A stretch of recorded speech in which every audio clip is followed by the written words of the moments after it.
Na troisième jour na butu ndeto yake kozwa vision ya implantation ya ministère de la délivrance.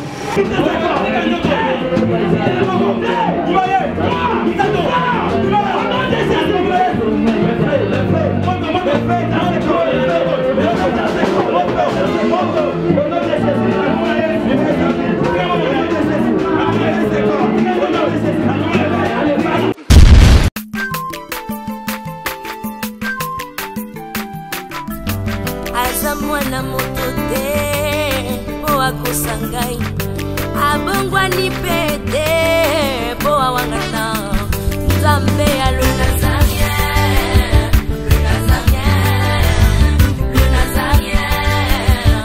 David Nazamba ayebana kitoko koma mukondima atako babakola ki mafuta na musakolima lelo ya yo bolingo ebakeli le Nazarien.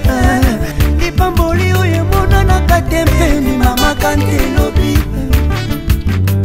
kola pie mapapu masope mafuta toko kesi ena elongo na Nzambe oyo babenga na makomi Jésus.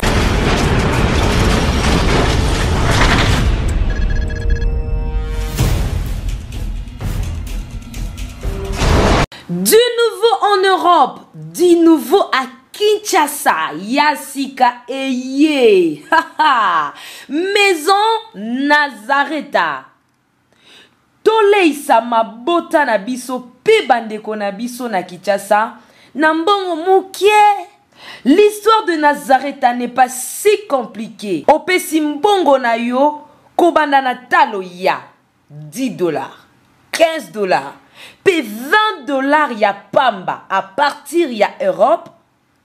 Bandeko na biso na Kinshasa ba récupérer biloko ya kolia na Kinshasa. Masolo bongwani. Yambala oyo la Porsche na Maison Nazareta ba simplifier affaire. Pour tout contact, appelez Maison Nazareta. À partir ya Europe na ba numéro oyo. Paris, Suisse, Pelisusu Suède. Likambo ya retard eza lisusu te. Po ma solo e bongwani ya solo. Na mbongo na yo ya mukie, bandeko ba retirer biloko ya kolia na Kinshasa. Donc, opesi mbongo ba pesi ya kolia na Maison Nazareta na Kinshasa.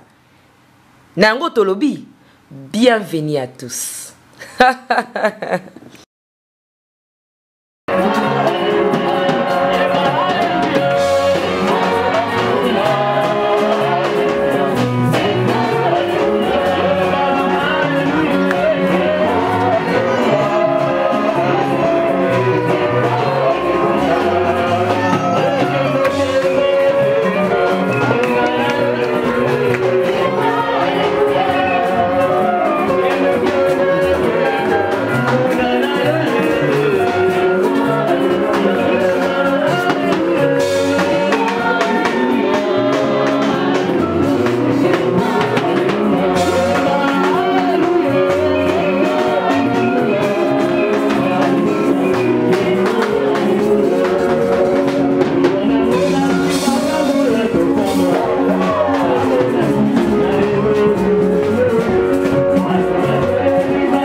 Yahweh na kombo na Yesu. Nous te disons infiniment merci pour tout ce que tu as fait. Et nous confions les moments où nous voulons entrer entre tes saintes mains. Sois avec nous du début jusqu'à la fin. C'est au nom de Jésus que nous allons te prier. Amen. Veuillez vous asseoir. Je vous salue au nom de Jésus. Amen. Amen. Est-ce que vous pouvez que la Jésus m'a bien?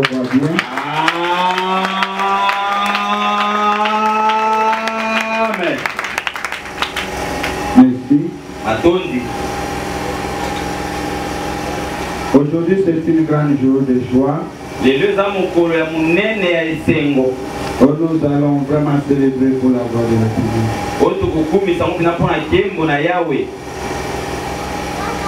Premièrement, nous allons d'abord parler de l'anniversaire de notre église.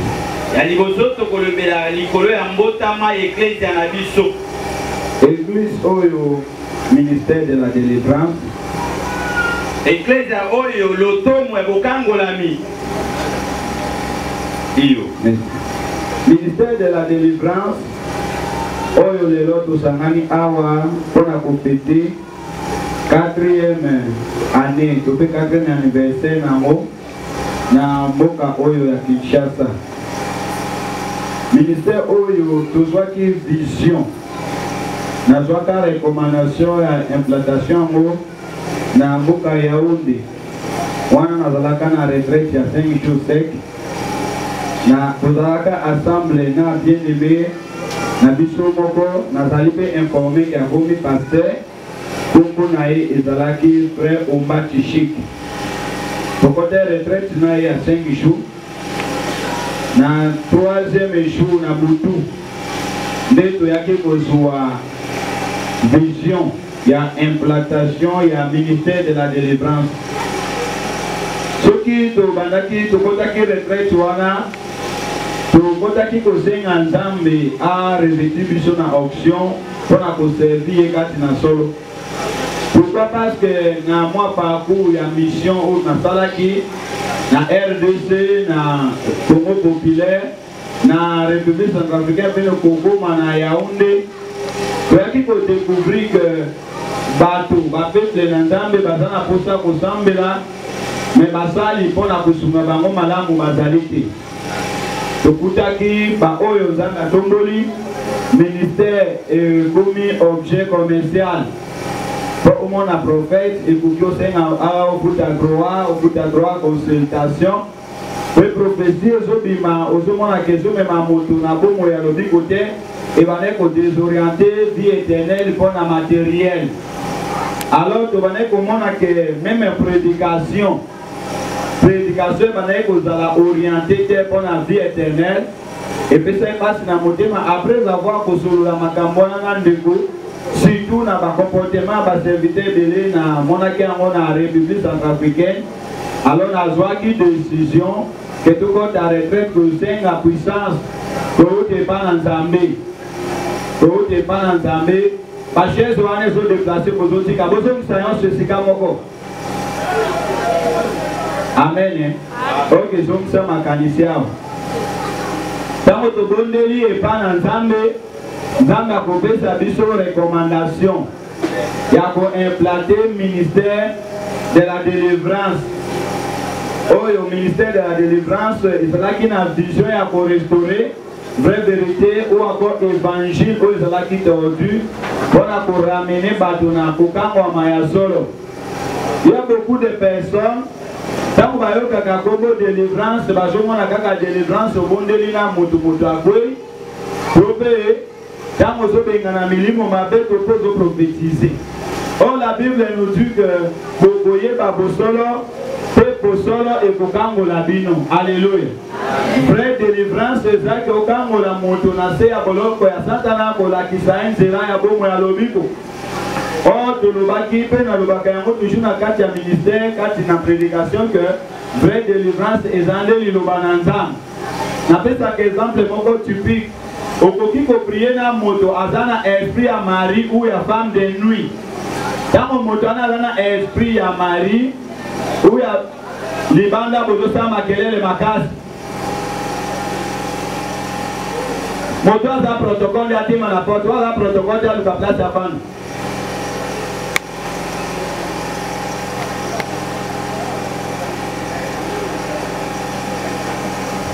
Alors, okoki kobondela na moto oyo azana milimo mabe lelo obengani to esprit ya mari de nuit, obengani esprit ya femme de nuit. Mais soki moto wana oteye te a comprendre que nzoto na ezali tempelo ya molimo mosantu te, na sima ya kokangwama na ye azongi pe azongeli misala lisusu ya kosala nzoto, bademo wana bakozonga, c'est-à-dire mosala oyo osalaki eza femme. Mais ce que enseigne moto a comprendre que nzoto na ezali tempelo ya molimo mosantu te bandi kose discipliner po te akoyisama te, même soki obengani milimo mabe te bango moko bakokende mpe moto bakoma libre. Yango na base ya ministère oyo eza basé mingi si enseignement pe prédication po yango nde ezomema bongo bato na bomo ya lobiko mpe na boyebi ya nzambe ya solo. Ministère de la délivrance toke directement kokoma ndenge ekomaki na mboka ya Kinshasa po tobanda yango awa te. Tobandaki yango lokola na lobi na place toutaki toye pe to implanté na République centrafricaine.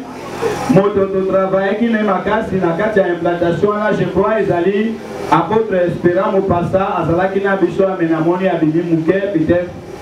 Et puis bien aimé Bendel o azakati na biso pe ordonnation na ye ezoleka lelo. Alors tango tokomi na République centrafricaine après avoir implanté Nzambe ayebaki bongo kopesa biso recommandation ya koya pe na ville ya Kinshasa. Tokomaki na ville ya Kinshasa awa to implanter église oyo ezalaki implanté na le 24 août. Wana ezalaki premier culte oyo esalemaki toujours na kati na oyo esika tozalaki assemble na mosali na Nzambe Papa Alain et les autres pour na implantation ya église.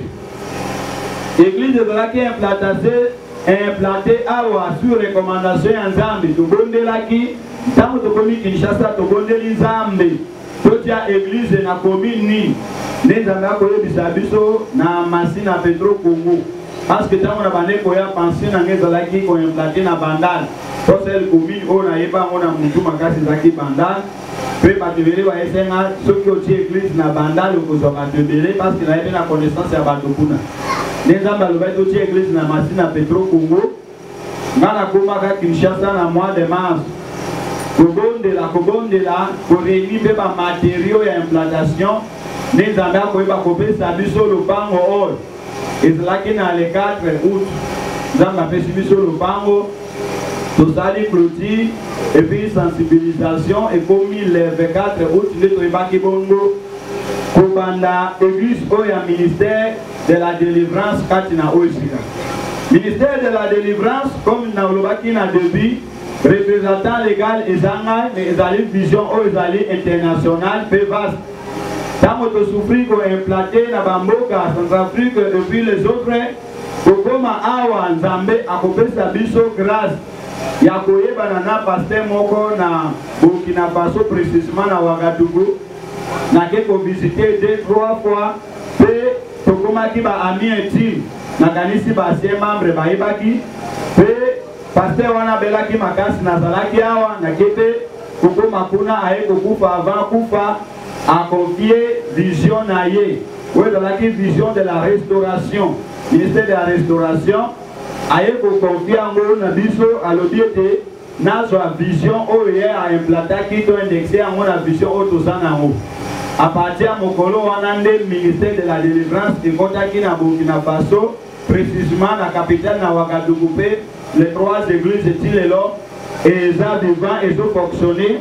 Représentant légal toujours ngai accompagne na bandeko misusu oyo tozosangana mpona kokumisa Nzambe.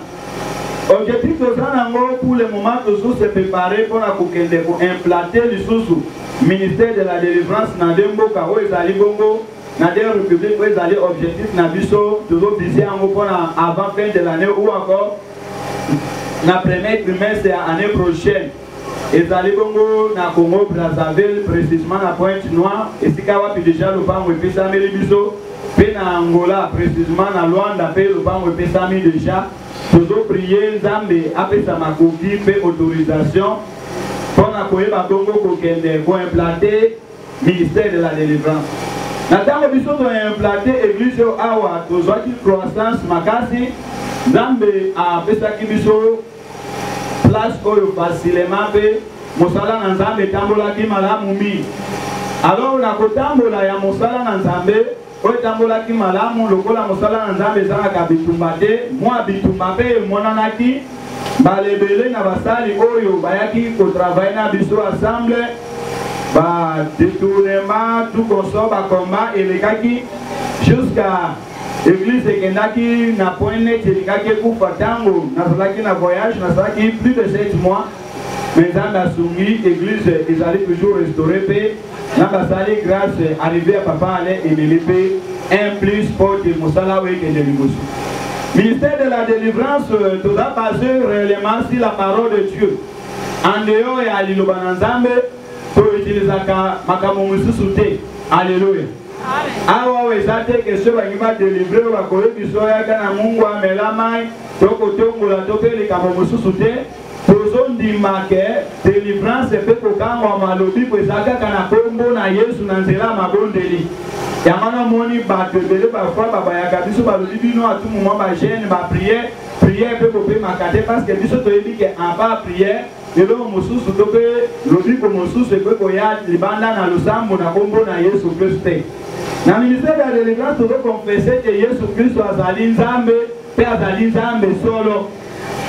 À part Yesu Kristo yebi Nzambe mosusu te tozape na représentant mosusu te ndenge ba mangoma mosusu zanango. Ote tozondima Yesu Kristo aza Nzambe to Yesu Kristo mwana Nzambe mais tozondimela pe intel biso apa Yesu tondimeli moto mosusu te bateme makambo nyonso epesamaka kaka na kombo na Yesu mais nakomisi Nzambe koleka parce que na organisation ya séminaire oyo toorganize yango na dernière semaine to pe na semaine ya anniversaire ya ministère de la délivrance.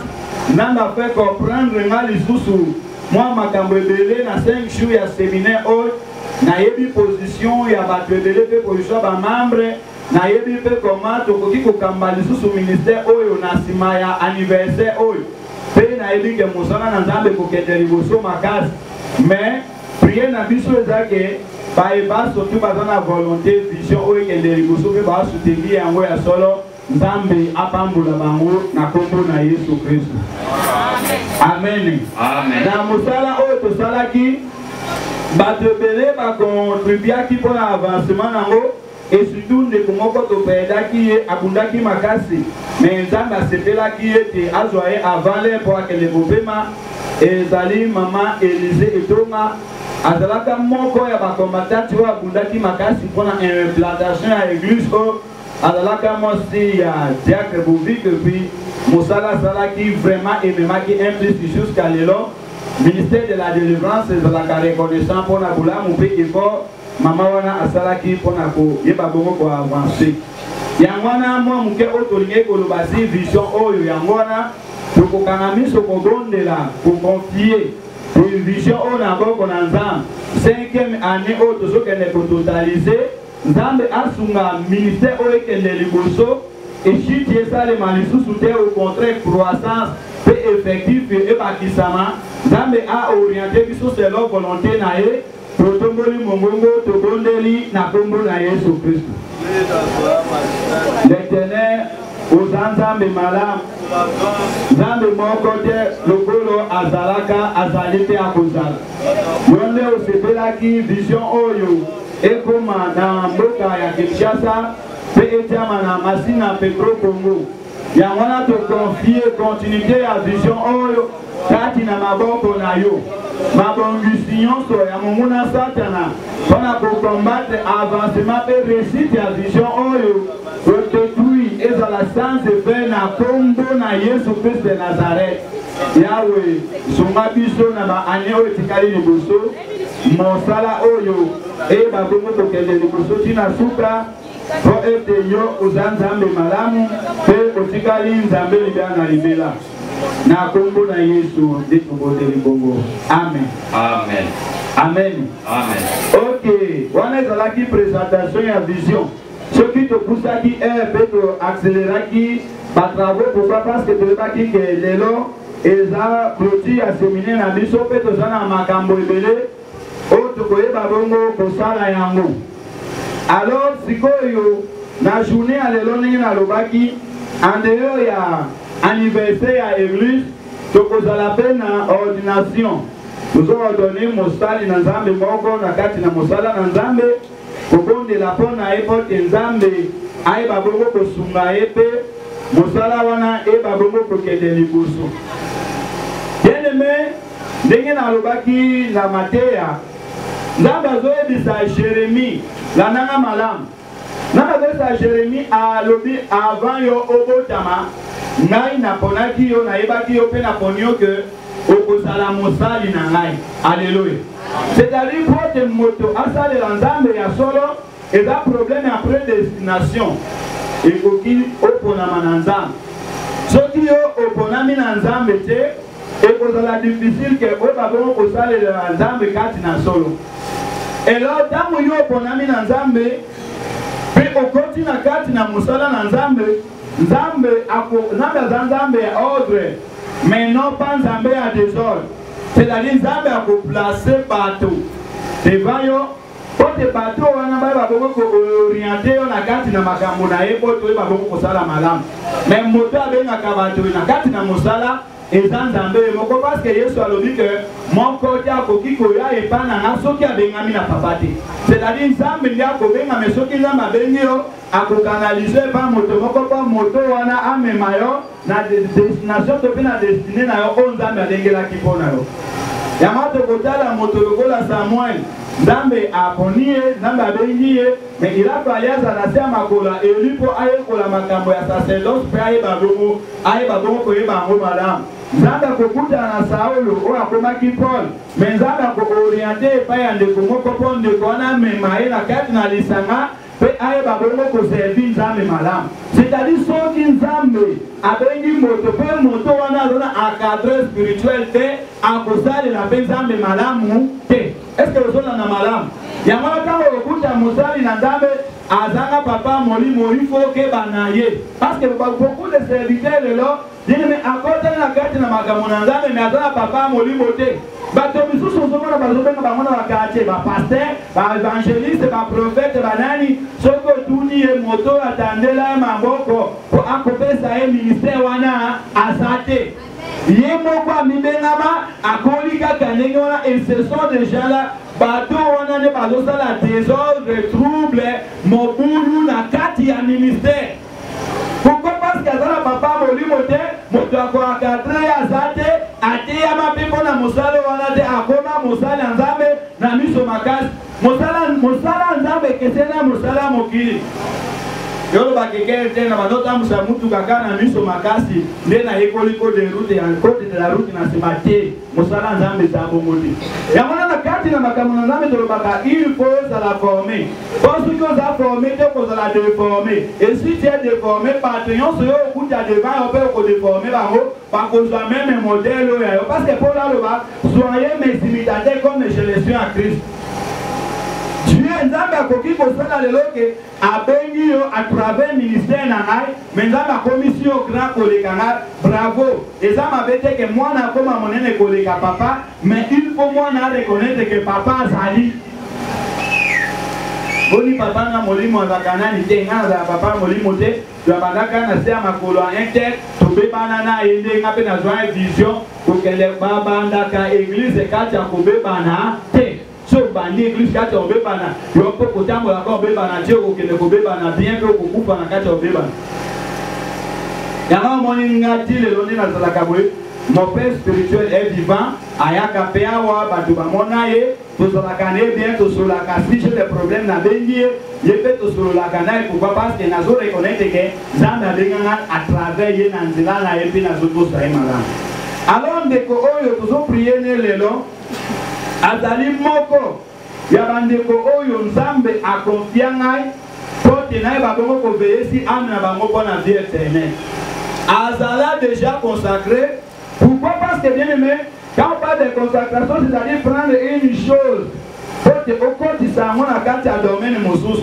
Nzambe alobi bozwa bana ya nani, bozwa nani ndeko Aaron na bana na ye okotisa bango na kati na makambo na Nzambe. C'est-à-dire ntango bazwi moto baconsacre, c'est-à-dire balongoli kati na bato misusu akomi peuple mis à part.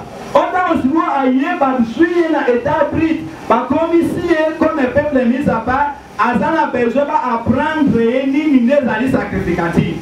Tango tozote aye tozo orienté batumba kambe kabwe basala kabwe na tango wana église ezoveye si moto wana na tango wana nzambe pe azosiveye moto wana na tango wana pe bacadre spirituel na ye bazo examiner misala ne malamu batala eske abengami solo tote tire wana ya observation ezana dire précise te mais zo dépendre na volonté ensemble.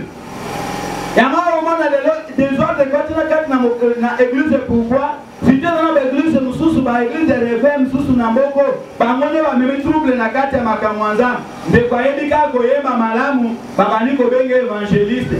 Kaka kwa yemba kazo beta mona yebi ko modéré. Avancer muke, babenge akomi pasteur, avancer akomi apôtre bishop et archibishop. C'est de logiquement parlant ministère zakana escalier te. Est-ce que vous avez un malam? On a capable de consacrer motokamba la moko pour toujours. Yo zalaka évangéliste comme pasteur comme dimension. Pourquoi? Parce que pour consacrer motozola qui s'en est kobota, pas bota ka motombala mi balete. Na boto le na boto le sous lobby. Na bana misusu akomi 3 kg et demi, par le bien l'équipe monnaie il faut césarienne. Yo kozwa mwana 22 ans, même 45 ans, au bout de après avoir encadré, na sepela qui n'a testé. Pourquoi? Parce que na mosalo toujours ça là, le lot bien aimé, soko lingoye ba mosala nzambe malamu tina émission. Pero yo ka témoignage ekoya. Basala nzambe mingi bakenda mission soko yo ki témoignage ezoya okoki kondima esute oyo kana son.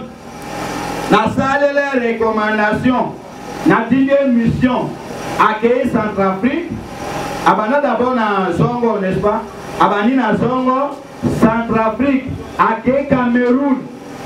Misala sala qui superbe. Partout abana kene na recommandation après ça qui les témoignages abana qui koya malamu. Le coup la témoignage abana koya malamu. J'ai compris que Azo méritait à de la sport consacré, c'est-à-dire orienté dans le ministère. On lui est à côté pour ça, les ensembles de Yango Madame. Yangwana na Edeli Saki et Yaka, Poto Sili Sali Kambo Oyo, Okoma Mokolo, Poti Wana Zakino Kati Alibumu. Et là, quoi, moi, dans Alibumu, Kaka, tout Alibumu, maman. Moi, maman, moi, na bouché, moi, papa, yeba, et ça, mais surtout, quoi, comme Mokolo, na mis sur bateau, pas mon amosala, wana, madame. Après avoir examiné misala, na yepe ko yoka ye na ekote ya na misala yo so na ko découvrir que azana ministère pastoral. Amen. Amen. Azana ministère pastoral. Ya mwana lelo toujours ordonné pour que na boko na nzambe pe ko orienter vers sa destinée. Nzambe oyo abenga biso ai babongo kozala naye. Wana biso nyonso totelemi likolo telema likolo esi kozwa me badepenser tozwa baplace na bino bayembi babeti nzenze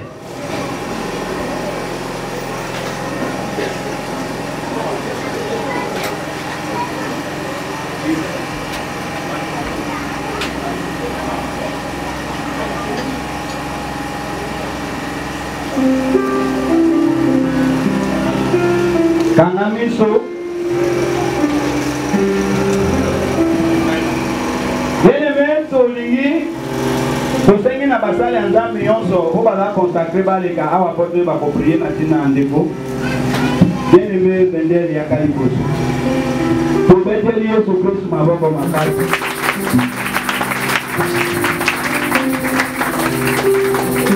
Kama Église mobima totomboli maboko. Pour confier bien aimé na boko na Nzambe. Et tâche oyo Nzambe a confié epai na ye, Nzambe a utilisé puissamment, mais a décevoir Nzambe au contraire. A objet à témoignage et Nzambe partout ya kotia makolo. Pe mission implantation oyo tozoti na ye et babongo ko réussir pour na lokomo na Nzambe. Na kombo na Yesu tobondeli Nzambe. Alléluia.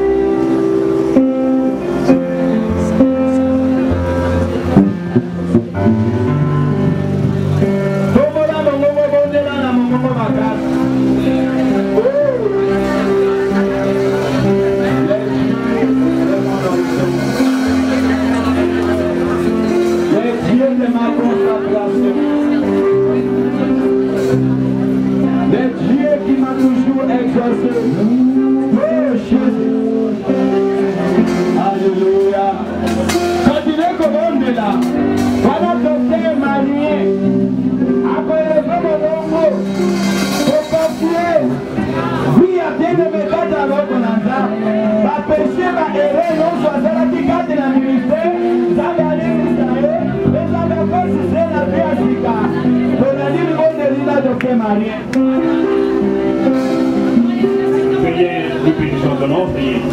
Pour ce grand jour que tu as fait en ce lieu, Seigneur, tu connaissais ton depuis le sein de ta mère. Et tu as accompli ce qu'il avait fait depuis la fin de moi. Et tu as fait qu'à partir d'aujourd'hui, ton conditionnel est celui au nom du Saint Jésus.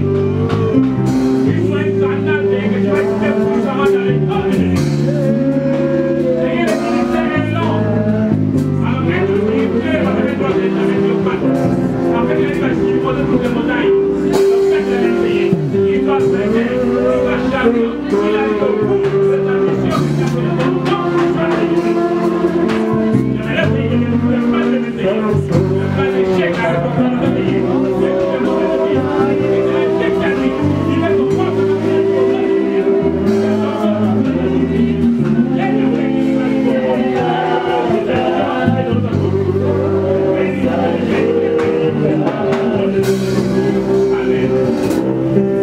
Apôtre Espérant, akobondela epa na Nzambe, baobstacle nyonso oyo ekoya na ministère evi ya bien-aimé, Nzambe akutela ye, Nzambe apesa elongo.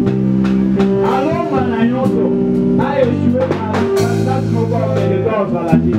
Mais ebitumba ekoya ndenge nini, soki akorapele Nzambe journée ya lelo, Nzambe apesanga elonga na baimplantation nyonso na Yeshua te, apesa elonga.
matin, consacré, ordonné par l'Éternel, vous devez lui donner toutes sortes de respect comme ministre de Dieu. Au nom de Jean-Bédel Victoire. Trouvez-le Jésus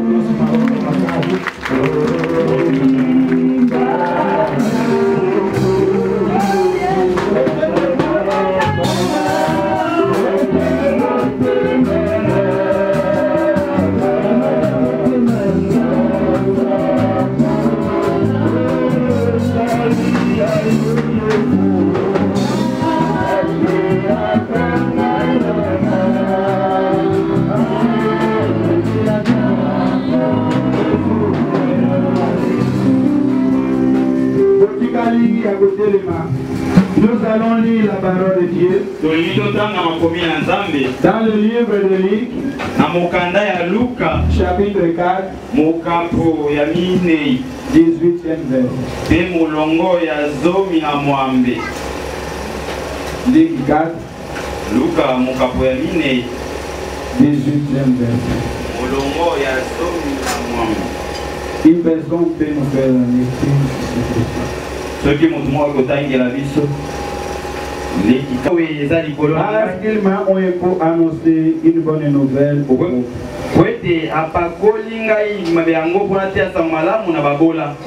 Il m'a envoyé pour guérir ceux qui ont les cœurs brisés.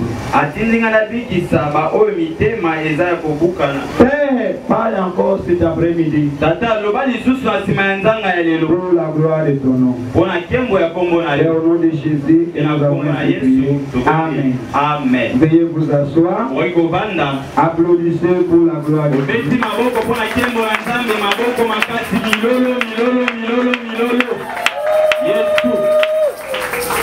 Il ne faut pas dire qu'il y a beaucoup de cérémonies aujourd'hui. Tout est planifié et bien calculé. Tu dois rentrer toujours à l'air comme d'habitude. Que l'Éternel soit loué. Je viens de lire dans le livre de Dr. Luc. L'auteur c'est Luc lui-même. Le thème de ce livre est Jésus-Christ, Christ est l'homme, Jésus-Christ l'homme. Dans des rédactions, ça dit, donc, il a rédigé ça en l'an 60 de nos jours, après Jésus-Christ.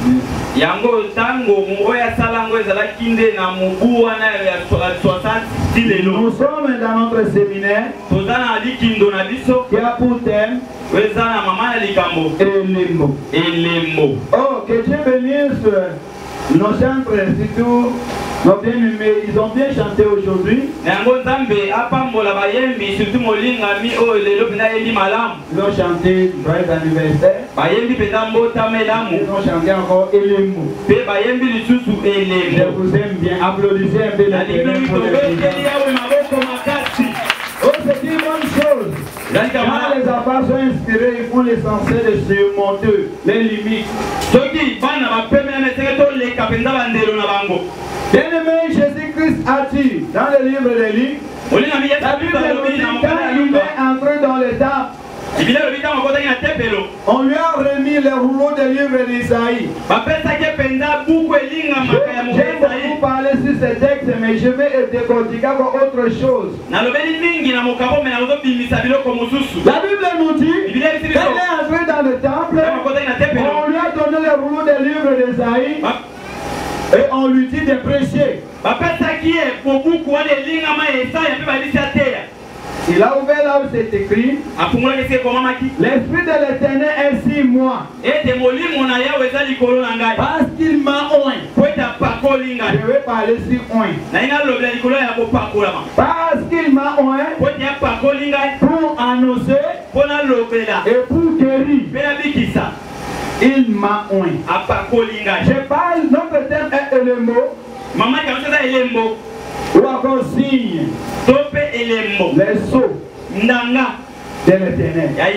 J'ai prêché presque toute la semaine en disant ceci, qu'une personne ne peut pas servir Dieu s'il n'a pas le sceau de Dieu. Tu ne peux pas chanter si tu n'as pas le sceau de Dieu. Et tu ne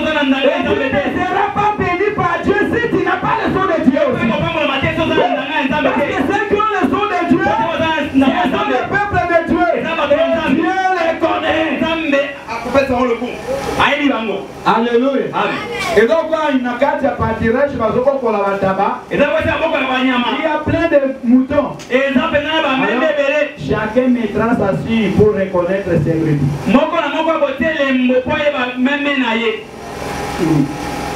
Quand Jésus-Christ est venu sur la terre, il a passé 30 ans comme fils d'Abraham, comme fils de Joseph et Marie. Il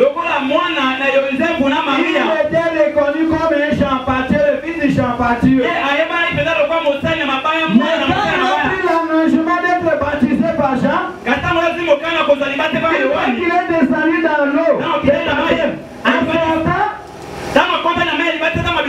Dieu lui a mis les sceaux. Et la foi est retentie du ciel. C'est mon fils est bien aimé.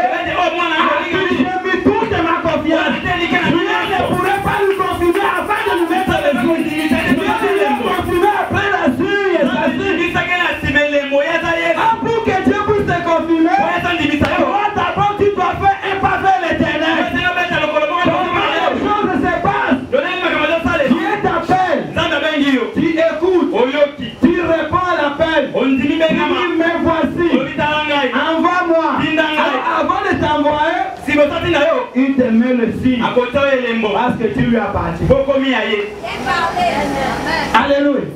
Donc quand tu acceptes l'appel, tu te présentes volontairement. Alors il te met le masque. Bien-aimé, je vais te faire comprendre une chose. Jésus-Christ est venu sur la terre. Dieu lui a mis les sceaux sur ses fronts. Il ne pouvait pas travailler seul. Il ne pouvait pas travailler seul. Il a choisi des disciples pour travailler ensemble avec lui. Il a mangé avec ses disciples pendant 3 ans aussi. 3 ans. Il ne les a pas mis le signe. Il les préparait d'abord. C'est pourquoi je vous ai dit, tu peux venir chez Dieu. Tu peux donner ta vie à Jésus. Mais pour que Dieu te confirme, il faut que tu sois totalement brisé. Dieu ne veut pas dans la précipitation. Ne me dis pas que j'ai fait 10 ans dans la foi, ma vie ne change pas. Attention.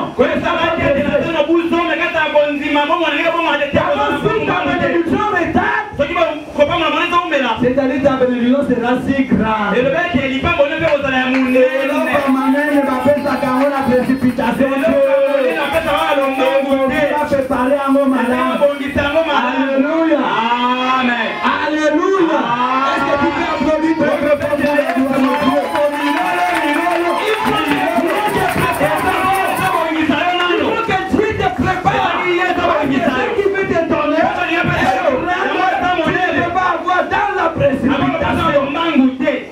Jésus les a préparés pendant 3 ans.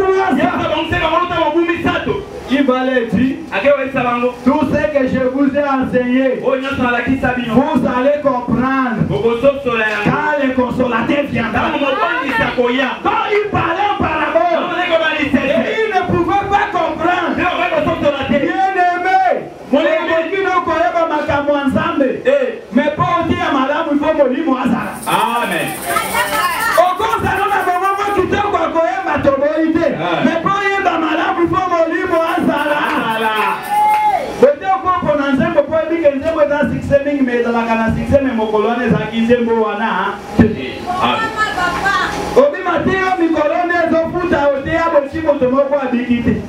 Parce que Molimu a zaté, Maté a été amené à Molimu, attaché si la nefis que Motomoko soit habité. Amen.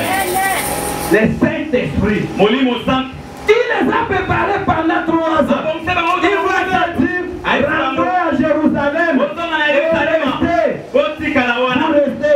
jusqu'à le jour où mon Père envoyerait l'Esprit. Il a dit encore, je vais et je reviendrai. Mon Père envoyera l'Esprit. Moi aussi je reviendrai vers. Des paroles, mais même paroles. Des paroles, mais c'est les mêmes paroles. Mon Père envoyera et moi je reviendrai. Alors quand il est parti, les disciples sont revenus.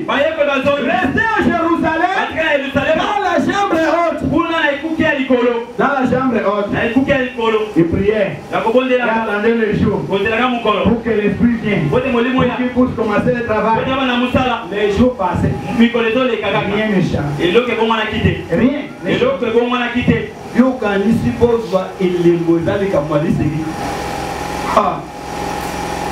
Jésus-Christ a fait 30 ans. Comme le fils de Marie et de Joseph. Il n'a pas opéré les miracles. Quoi? Joseph. Sauter ma boque au champagne, tu es dans ma casse, donc ma boque au début pour ma casse. Au bête à ma taux, au passe sur la mabaya, dans ma boque, beaucoup de commis ma casse. Mais tango! Il a eu le son de Dieu. Il ne pouvait pas retourner dans la maison de son père et de sa mère. Il ne pouvait pas retourner pour continuer à rapporter comme d'habitude. Mais il s'est orienté pour affermir ce qui est en lui. Si tu vois une personne donner sa vie à Jésus, mais ses anciens comportements n'ont pas encore changé, il n'est pas encore converti. Mais au bout de la 45 personnes, il faut mettre un peu bon dans la vie. Parce que le monde a tout le monde a un mois différent. Et au monde a fait un peu comme un petit kitoko. Cet esprit comme ça, mon kitoko. Ça, dans la latte, ça va de masque de VS, mais cet esprit a fait ça à beauté. Au monde a monté à un solo moins et le kitoko, au monde est moins à beauté. Vive les autres comme ça, que Baïba, surtout dans la salle là, on va s'en aller kitoko. Alors là, Joseph Bonani. Moi, c'est à Potiphar. Alors là, Joseph Bonani.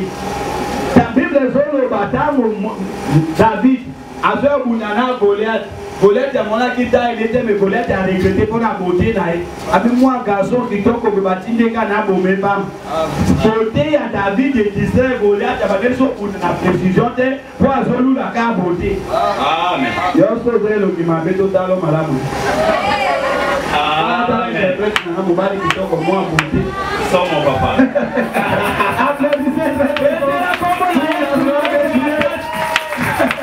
La beauté que je parle, c'est spirituel. Il faut que tu sois beau spirituel. Il ne faut pas approcher Dieu avec de mauvaises odeurs.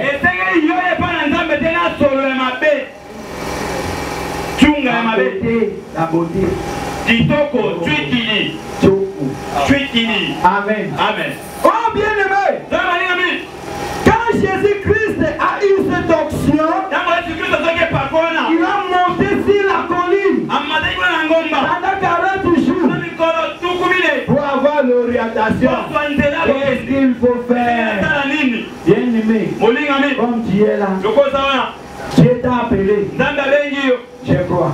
Mais quelle vision que Dieu t'a donnée? Quelle vision? Ton objectif c'est quoi? Tu viens tous les jours à l'église, c'est pas mauvais. Jésus-Christ a dit, va vers tout le monde et mes disciples. Il apprend que le royaume est proche. Un disciple c'est travailler. Quand tu es disciple, tu dois travailler. Si nous chantons, c'est pour que nous chantons. Il y a des arbres pour la vie éternelle.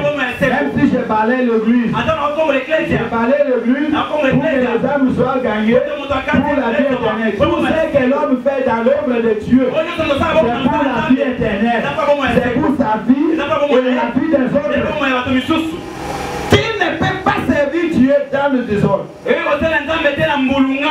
Alors, je vais aller directement sur notre texte de ce soir. Quand il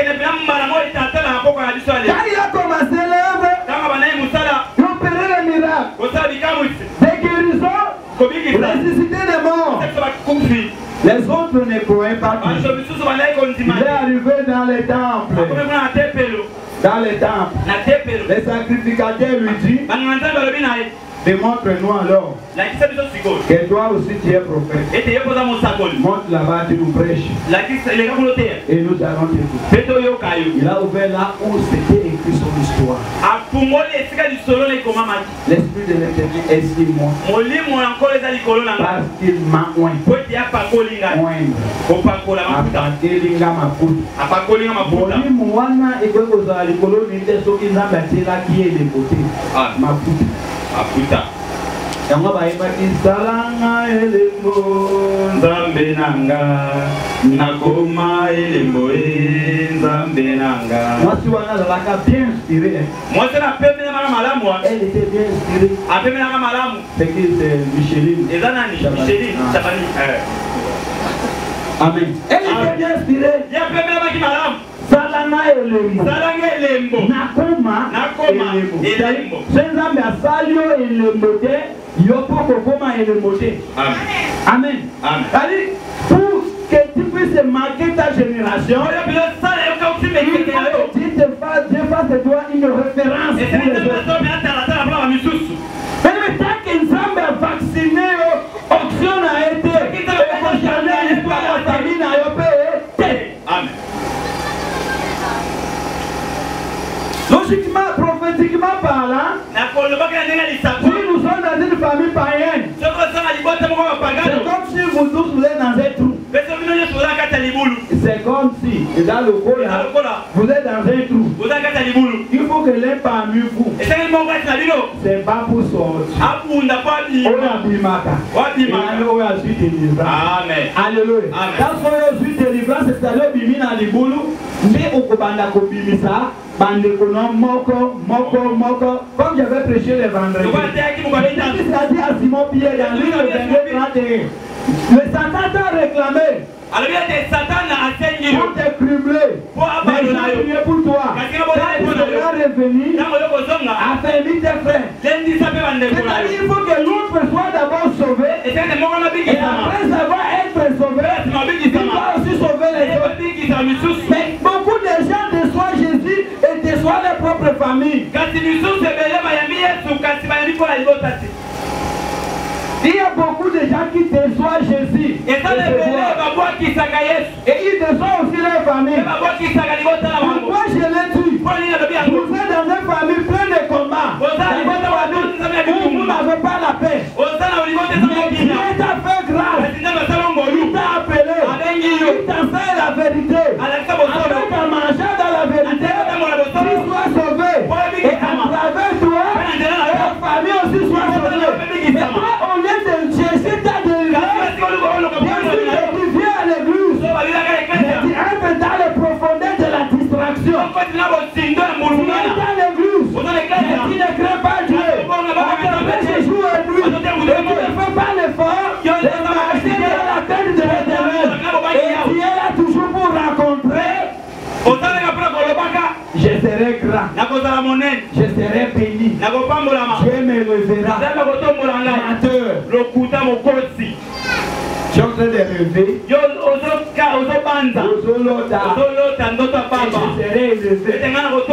serai grand. Dieu te rendre grand dans le trésor. Là, attends être grand jusqu'à Jésus reviendra. Nous serons élevés et toi tu restes ici pour devenir grand avec Dieu. Je vous ai dit le vendredi, David a dit, je n'ai jamais vu injuste être abandonné. Mais David n'a pas dit, je n'ai jamais vu un chrétien être abandonné. Tu peux devenir chrétien, mais si tu n'es pas juste, la bénédiction n'est pas pour toi. La bénédiction est réservée pour les justes. Dieu a demandé à Satan, a-t-il remarqué mon serviteur Jean? C'est un homme intègre, juste, honnête. Et Satan dit, si Job se porte ainsi, c'est parce que tu lui as enrichi. Dieu a dit à Satan, fais ce que tu veux, mais pas son âme. Mais je te rassure, Job ne le ruinera jamais. Job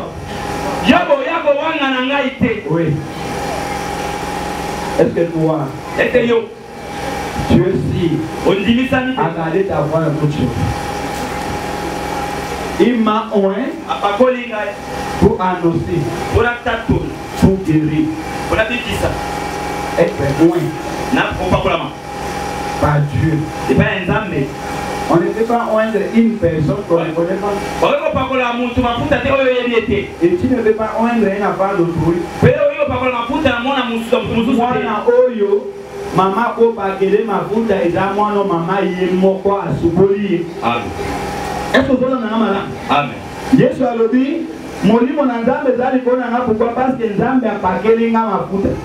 Obindo biso nyonso toyebi moto asukoli te aza salite akopakela mafuta te pourquoi parce que soki pako mafuta okomona akomi moyindo salite mafuta olengengisa ye ekokomise mabe umuka. Quand est-ce que Dieu nous lave? Dieu nous lave à travers sa parole. Parce que la parole de Dieu est plus que nous lave avec. Et tous les jours comme nous venons d'enseigner, Dieu nous lave. Quand Dieu voulait, Dieu donnait la loi de la consacration à Moïse. Il a dit avant de consacrer vous allez d'abord lui laver. Il faut examiner les malades. Qu'il soit sans défaut. Avant de nous consacrer comme serviteur. C'est-à-dire si tu n'es pas bien lavé, tu n'as pas intérêt d'avoir l'huile de Dieu. On ne peut pas oindre un enfant qui n'est pas bien lavé.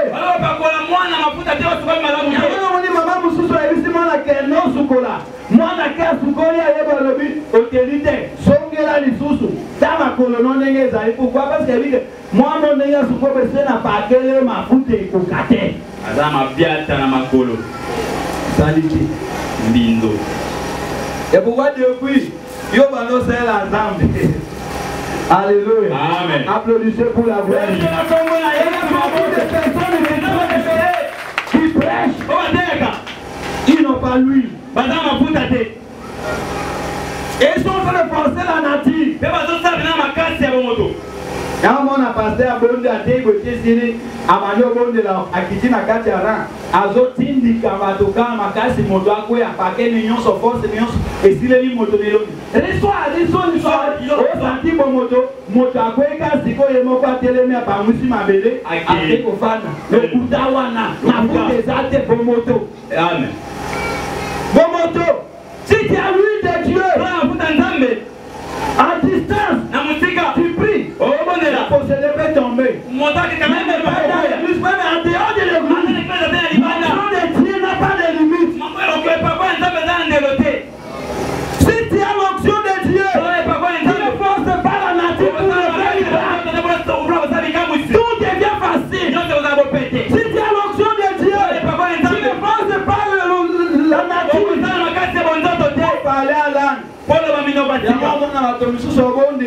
Abandonne la langue, mais hôtel au mino et puis oh, à zone invaté, c'est que je fais à Santé, le Kouta, au monnaie, le Kembi, à Bagasi, par la Mbata, Pea Katana, au Boussete.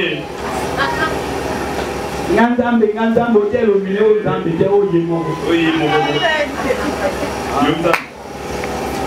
Oui, il en a été. Faites la esma.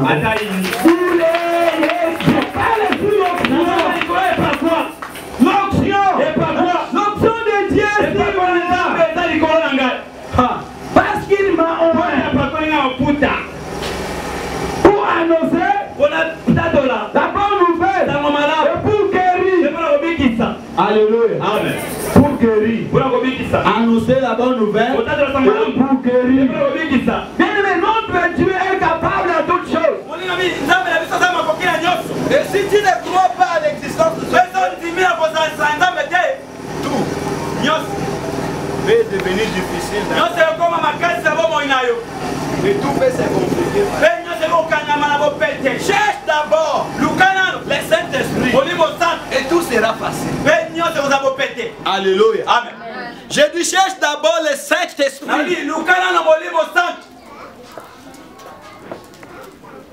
Il y a beaucoup de personnes qui rêvent. Dieu me fera de grandes choses. Nzambe kosalela nga makambo minene. Je serai élevé. Na kotombwama. Mama moni bato prophétie da début année o ezana ya ngai. Bokomona makambo Nzambe asala. Ti décembre année a été. Année a simana komi. Chaque année zaka année ayo metukuma na suka keza année note. Amen. Iza année note pour. Iza année note pour ni. Moi ba pakelo na mafuta ezate po za saleté. Zambindo kubu. Tu n'es pas propre. Oza une personne qui ne sait pas bien laver. Na okopa kola mutu mafuta ndeni ya sukoli malamu te. Ene na libongo mona ba porter. Pesa ya mafuta so yimoko ndima. Awalinga te. Kuti ya moto penda kaka lole ka pemeno ode ya nzoto yo moko. Daba mobali papa. Uti osa mosala makasi. Pesa ya mafuta na tango wana bate papa ozo sekanga ko seka. Tikana sukola nana. Mais toi, très sale, très sale. Mbindo makati, mbindo makati. On puisse te oindre. Yes, bon, on va pas parler mafuta. Qui t'a lavé? Nana sukoli yo. Où te oindre? Bon, pas parler mafuta. On ne peut pas oindre une personne avant d'être lavé. Pas parler mafuta te libosa sukola. Bah comment na maman nazali goma? Ba mona maman na zelema. On verra que ta maman est anormale. Comment tu veux oindre ton enfant avant de lui laver? Ba sukola ko sukola mona ba parler mafuta libosa sukola. C'est pourquoi tu vois? Yango komona. On fait la prière de cet esprit. Basali libonde lia molimo santo. Tu n'as pas dit. Ozi yango te. Tu n'es pas combien? Déjà que yo sukoli na malamu te. Nano sukoli bien. Sukoli malamu te. Le repentance, la confession que tu as fait par conscience.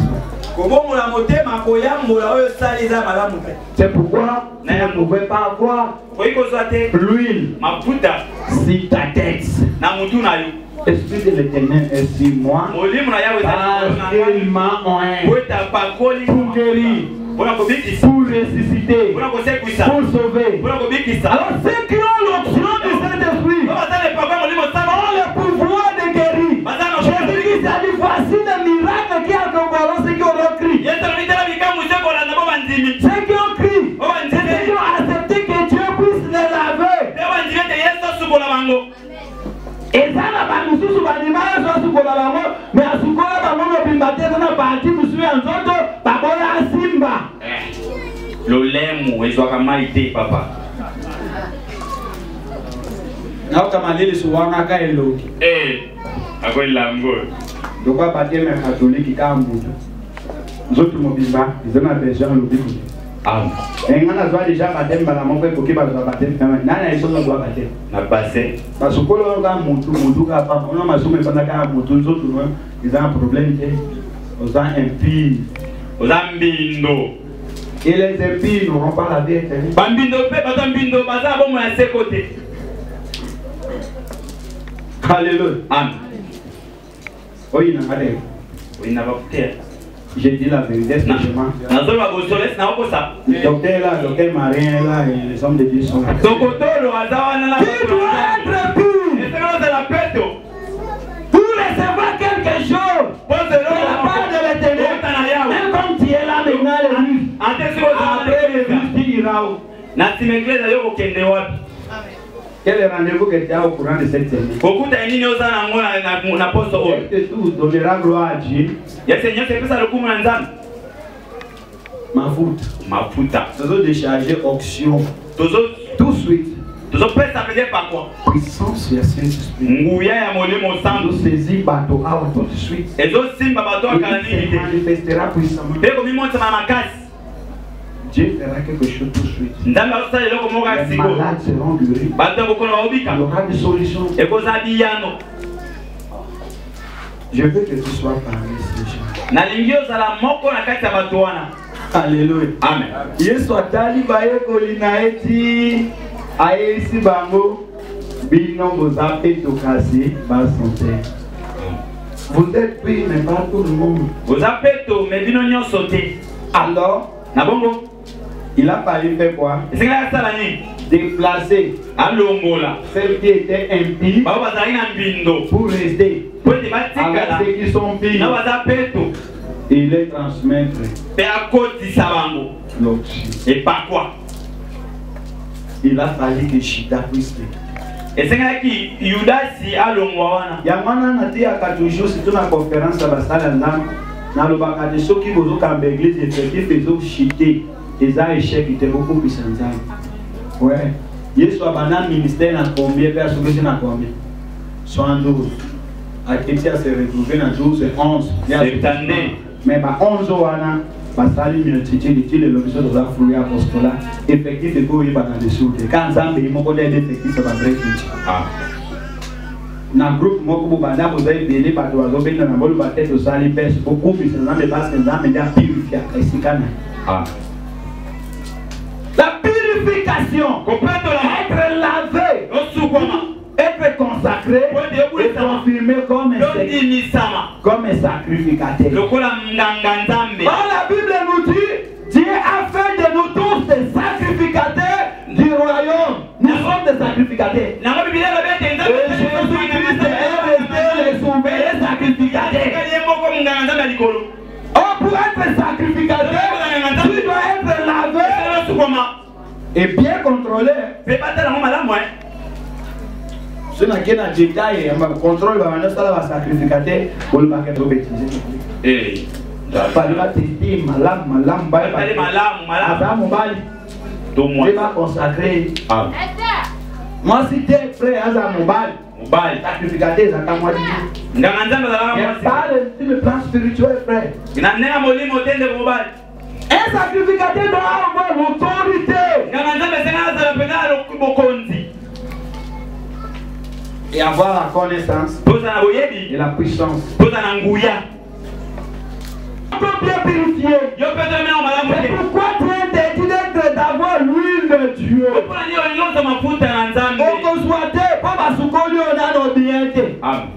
Alors, pourquoi on a dit que on a sugola pour Zambia pas que l'homme a foutu. Quand on a mis ce truc, ça m'a cassé.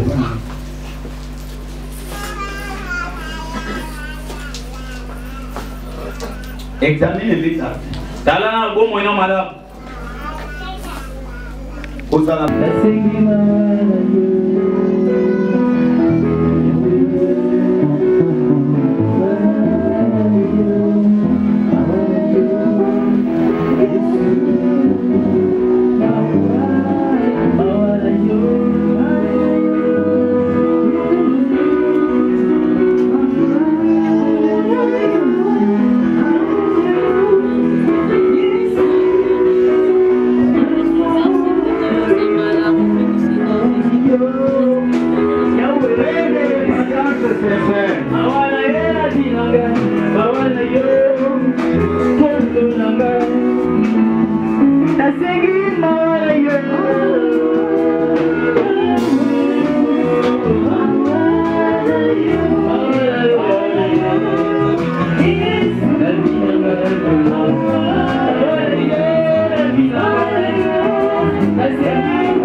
Jésus, Jésus. Élève ta voix encore. Élève ta voix encore. Jésus. Lève les mains, laisse-les fermer, prie à haute voix.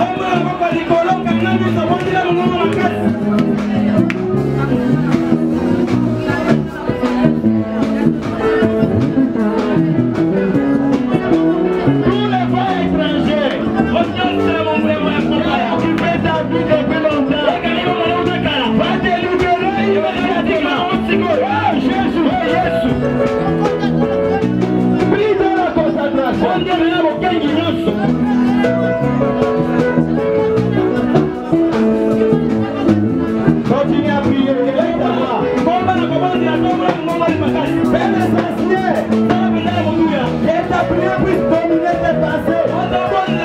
Et puisse concentrer vers la vie. Quelque chose va se passer. Ramène ta puissance vers la gloire de Jésus. N'oublie la délivrance et le secours. N'oublie les guérisons et les miracles. Et quelque chose va se passer.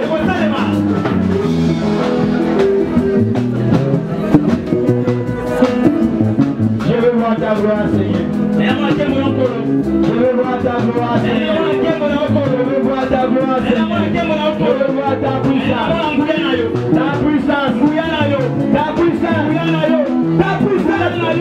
Ta puissance, Seigneur.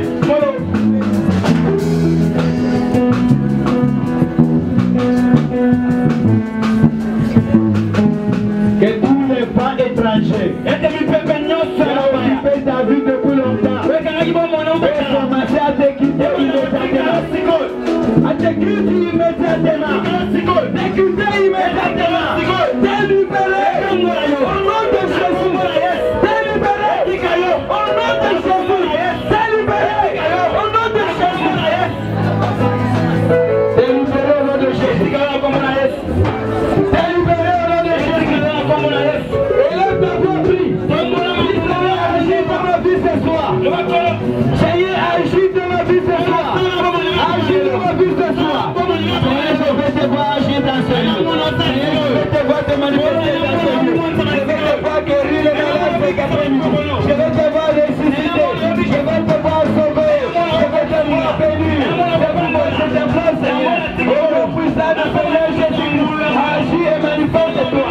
Oh, puissant de Seigneur Jésus. Fais de grandes choses. Agis puissamment, agis puissamment, Seigneur. Au nom de Jésus de Nazareth. Toute puissance qui est contraire à la volonté de Dieu, qui t'a occupé depuis le temps. J'ai l'ordre maintenant de te libérer. Au nom de Jésus. Au nom de Jésus. Au nom de Jésus. Au nom de Jésus. Tout esprit de maladie. Tout esprit de maladie.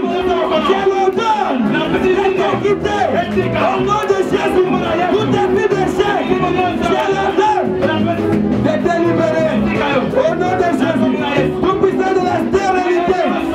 J'ai l'ordre de te libérer. Au nom de Jésus. Tout puissant de célibat. J'ai l'ordre de te libérer. Au nom de Jésus. Tout puissant de la pauvreté. J'ai l'ordre de te libérer. Au nom de Jésus. Seigneur, ces peuples ont besoin de ton huile. Ces peuples ont besoin de ton huile. Bazana bosenga mafuta. Oh. Molimo mosana. Oh. Bakela mafuta. Oh. Sala sikoi. Oh. Nayoka yo. Simba ye. Wow. Namona yo. Yeah. Kosala kati no auditoire. Ah. Na kombo na Yesu. Molimo mosata. Wow. Kita kosala. Na pokwa ya lelo. Bikamwa na yo. Besalema. Na kati na osika. Na pokwa oyo. Baebaso. Bazali préparé. Disposé. Pona ko recevoir yo. Simba bango. Na kombo na Yesu. Na pokwa ya lelo. Baebaso to. Bamilengeli. Pete bazuwa. Batisimo. Koute pai na yo. Batize bango. Badon yo sotu. Omo muna kanaki. Oye ladaki. Na la mwisi yoso. Na kombo na Yesu. Bikama moya na yo molimo. na yo bikamwa na yo esalema na kombo na Yesu tomona loboko na yo kose manifester puissamment bayeba surtout Seigneur bazalaki desi abandonné oublié les pokwa ya lelo barenouveler engagement Nzambe kanisa na bango ya kosala mine. Élève d'abord encore. Commence à prier. Remercie l'Éternel. Si tu étais malade, je te dis merci parce que tu m'as guéri. Si tu avais besoin de quelque chose, remercie l'Éternel d'avoir réussi. Au nom de Jésus, prie l'Éternel. Alléluia.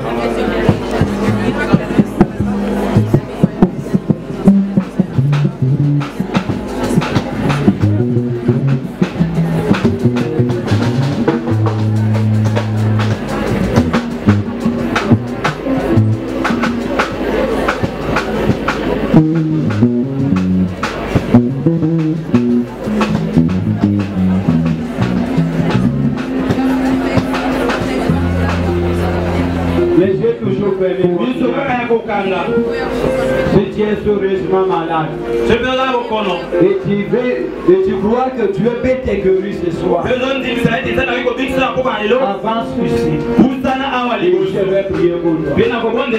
Si tu es malade, crois que Dieu peut te guérir ce soir, avance devant et je vais prier pour toi. Ne crains rien. Si tu crois que Dieu peut te guérir de cette maladie, avance ici et nous allons prier pour toi. Les chants de vos chants.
Qui a occupé ses corps depuis longtemps. Tu es devant Jésus-Christ. Tu t'endors maintenant. Au nom de Jésus. Libère sa vie. Libéré. Libéré. Sors. Au nom de Jésus. Libère sa vie. Au nom de Jésus. Sors de sa vie. Au nom de Jésus. Ouvre les yeux.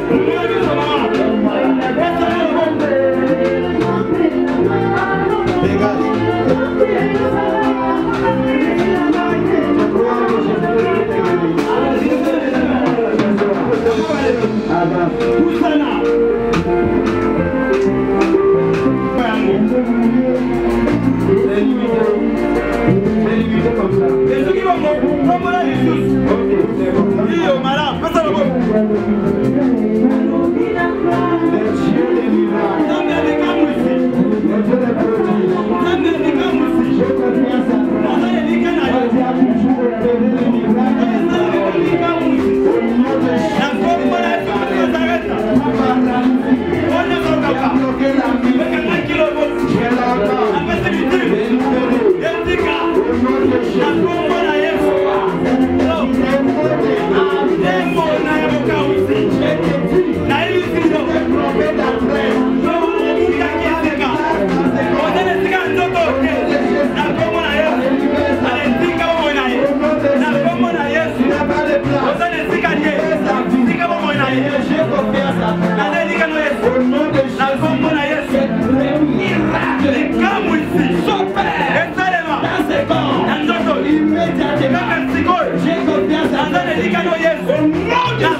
Toute puissance de Baal,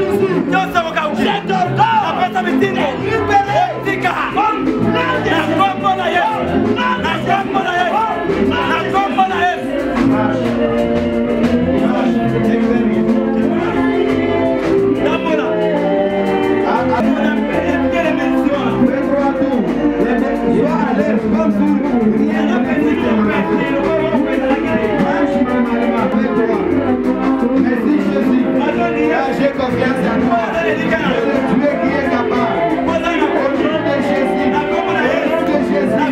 Que tout le monde puisse prier pour notre maman. Gloire à Jésus. Au nom de Jésus. Au nom de Jésus. Au nom de Jésus. Allez, je soulève encore pour la deuxième fois. Je vais voir ta voix, les pieds qui veulent. Une fois pour toutes. C'est la même que cette main est à vous. Que tout devait passer. Allez, fais-le-moi pour moi. Au nom de Jésus. Allez, fais-le-moi pour moi. Au nom de Jésus. Allez, fais-le-moi. Au nom de Jésus. Jésus, tu es capable de toute chose. J'ai confiance en toi. Jésus, te lève. Attends-moi le repas qui est libre. Tu vas visiter la guérison.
Qui était dans les magasins.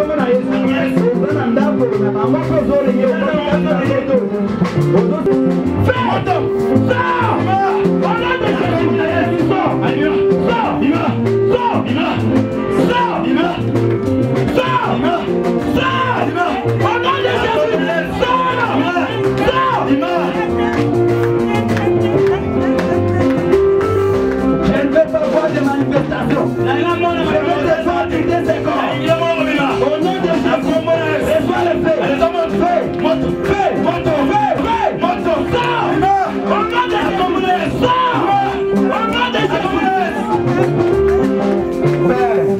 Je veux vivre des miracles. Ena mona bikamu sina yo. Notre chemin est sûrement vers la fin. Toloke ne malende pembeni na suka. Alléluia. Amen. Aujourd'hui, c'est une grande soirée de joie. Lelo eza mpenza koko moko monene esengo. Nous respectons les dévotions. Tozosapela ntango. Comme je vous ai dit, Lokola ezaki bino. quand je parle de Soki nazoloba botose. quand balobaka babetaka na se koso makambo kwa baprofane. Lokola bato bazomekola. Amen. Amen. Comme je vous ai dit, Lokola ezaki bino. aujourd'hui c'est le jour de l'anniversaire de l'église. Lelo eza mokolo ya mbotama Et je eklesia. n'ai pas travaillé seul avec beaucoup de hommes. Mpe nasalinga moko te na basali ya nzambe Je bele. vais encore les présenter. nakolakisa bango boyeba Malgré leur humilité, na bokolo nyonso. premièrement nous voyons le docteur Marien. Wana tomoni mpena tokotolo. Il vient de Cameroun. Applaudissez pour la gloire de Dieu.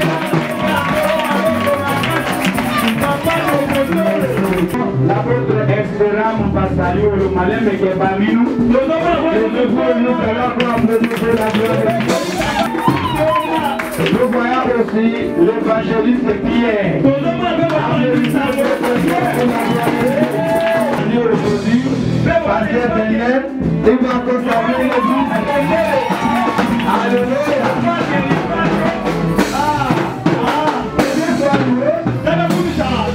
L'anniversaire de cette année, tous les anniversaires que nous avons célébrés dans ce lieu.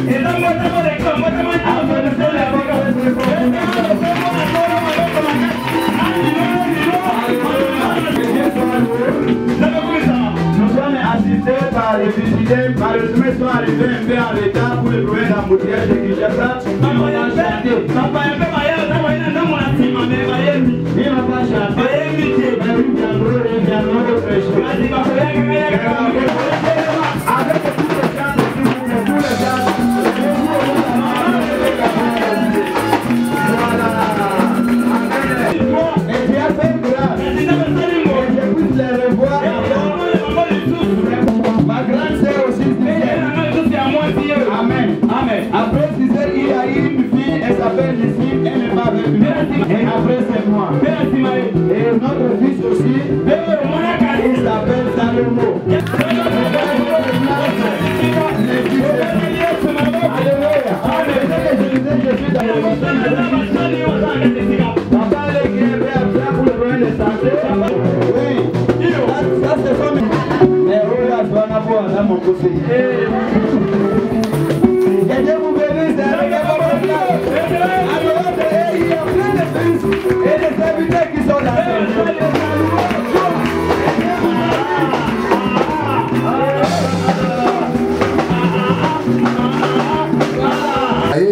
ayebaki kokabela yo tambola source ya provenance Zambe ekauka te bakauka te kasi ebotaka ntango nyonso Seigneur esika lisolo ekei kobatama mpona kosala mosala na yo yawe yopambola nde topengani mipepe nyonso ya bokeseni likona misolo oyo na kombo na Yesu Kristo nde tobondeli mpe tolobi amen.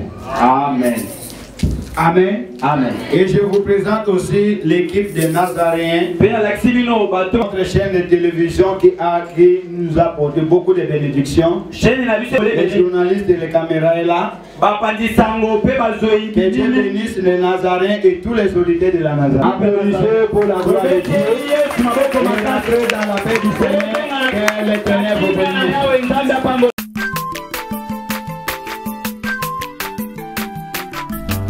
aza mwana moto te po akosa ngai abongwani pe te po awangana nzambe alona